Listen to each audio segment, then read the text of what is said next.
अस्सलाम वालेकुम। मैं अजलान और आज मैं आप लोगों को जिसकी कहानी सुनाने वाला हूँ वो अपनी कहानी सुनाते हुए बोलती है। मेरा नाम मरीशा है और मैं वीकेंड पर बेबी सिटिंग करती हूँ।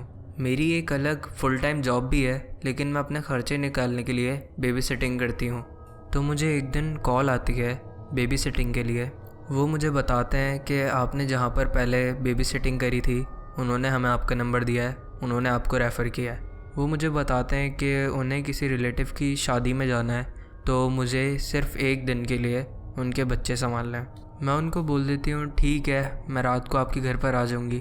मैं जब उनके घर पर पहुँचती हूँ तो वो दोनों मियाँ बीवी घर पे ही होते हैं। वो लोग मुझे बता देते हैं सारा काम कि क्या क्या करना है मुझे, और वो दोनों बहुत अच्छे होते हैं क्योंकि वो मुझे रात गुजारने के लिए थोड़े स्नैक्स भी देकर चले जाते हैं। उनके 3 बच्चे होते हैं, 2 लड़के होते हैं और 1 लड़की। सबसे बड़ा वाला 8 साल का होता है, उससे छोटा वाला 6 साल का, और जो लड़की होती है वो बहुत छोटी होती है, उसे बोलना भी नहीं आता। इनका घर काफ़ी ज़्यादा पुराना बना हुआ होता है, लेकिन फिर भी इन्होंने बहुत अच्छे से मेंटेन किया हुआ होता है। मुझे वो घर बहुत अच्छा लगता है। उन दोनों के जाने के बाद मैं तीनों बच्चों को लेती हूँ और डाइनिंग रूम में आ जाती हूँ। फिर हम सब बैठकर डिनर करते हैं। हम सब आराम से बैठकर डिनर कर रहे होते हैं, लेकिन जो बीच वाला बच्चा होता है 6 साल का, उसका नाम यासिर है, वो मुझे बहुत ज़्यादा परेशान कर रहा होता है।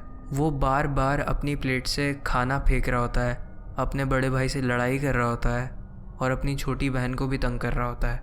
उसको खाना खिलाना बहुत ज़्यादा मुश्किल हो जाता है मेरे लिए, क्योंकि वो बहुत ज़्यादा शैतानी कर रहा होता है। मैं फिर भी उसको बहुत डांट कर खाना खिला ही देती हूँ। हम सब खाना खा लेते हैं। फिर खाना खाने के बाद वो दोनों बच्चे, यासिर और उसका बड़ा भाई, मुझे बताते हैं कि हम लोग रोज़ डिनर के बाद अपने प्ले एरिया में खेलने के लिए जाते हैं। तो मैं उन्हें बोल देती हूँ ठीक है, चलो तुम्हारे प्ले एरिया में चलते हैं। उनका जो प्ले एरिया होता है वो एक बेसमेंट में बना हुआ होता है। मैं बेसमेंट का डोर खोलते हुए यही सोच रही होती हूँ कि प्ले एरिया बेसमेंट में बना हुआ है, पता नहीं कैसा बेसमेंट होगा, क्योंकि मुझे बचपन से बेसमेंट से डर लगता है। मगर जब मैं वो गेट खोलती हूँ और लाइट्स ऑन करती हूँ तो मुझे दिखता है कि बेसमेंट तो बहुत अच्छा बना हुआ होता है। उन्होंने वहाँ पर काफ़ी अच्छी लाइटिंग की हुई होती है और बच्चों के खेलने की सारी चीज़ें होती हैं वहाँ पर। मैं वहाँ पर जाकर एक कोने में बैठ जाती हूँ और इन तीनों बच्चों को खेलता हुआ देख रही होती हूँ। फिर अचानक खेलते खेलते पता नहीं क्यों वो बेबी रोने लगती है। वो बहुत ज़ोर से चीखें मारना शुरू कर देती है और वो बहुत ज़्यादा डरी हुई होती है।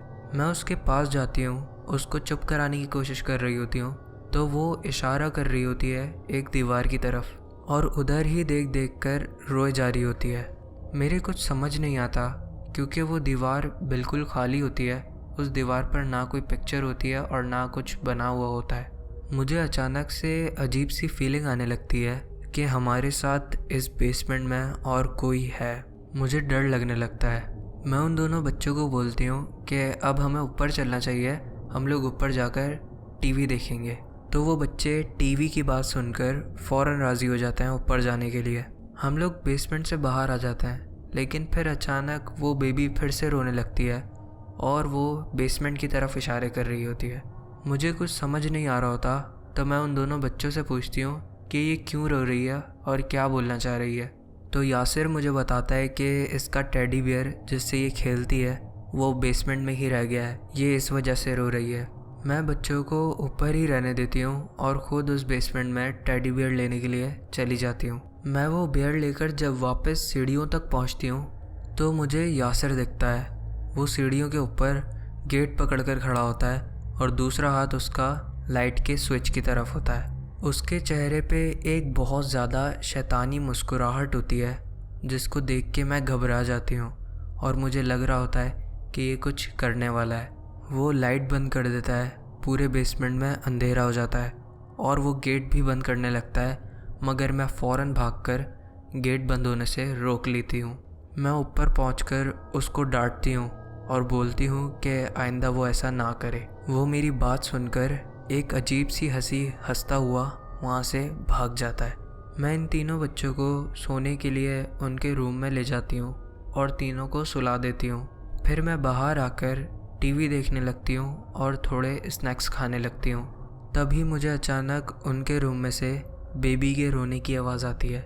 मैं रूम में जाती हूँ तो देखती हूँ कि बेबी बहुत ज़्यादा ज़ोर से रो रही है और रूम की एक दीवार की तरफ इशारा कर रही है। मैं उसे अपनी गोद में लेकर सुलाने लगती हूँ तो तभी यासिर अपने बेड पर उठकर बैठ जाता है और मेरी तरफ देखकर वही शैतानी मुस्कुराहट दे रहा होता है। मुझे उससे डर लगने लगता है क्योंकि वो मुझे बहुत अजीब तरीके से देख रहा होता है। मैं उसे डांट कर सुला देती हूँ और वापस बाहर आकर टीवी देखने लगती हूँ। फिर थोड़ी देर बाद मुझे एक ऐसी आवाज़ आती है कि जैसे बच्चों के रूम में से कोई बच्चा निकलकर भागा है और ऊपर सीढ़ियों से चला गया है। मुझे पता लग जाता है कि ये यासिर ही है क्योंकि वो बहुत ज़्यादा शैतान है। मैं फ़ौरन भागती हुई सीढ़ियों की तरफ जाती हूँ। सीढ़ियों से ऊपर जाकर आवाज़ लगाती हूँ तो देखती हूँ कि ऊपर वाले फ्लोर पर बिल्कुल अंधेरा है। मैं सीढ़ियों से वापस नीचे आती हूँ और बच्चों के रूम में जाकर देखती हूँ तो यासिर और वो दोनों बच्चे सो रहे होते हैं।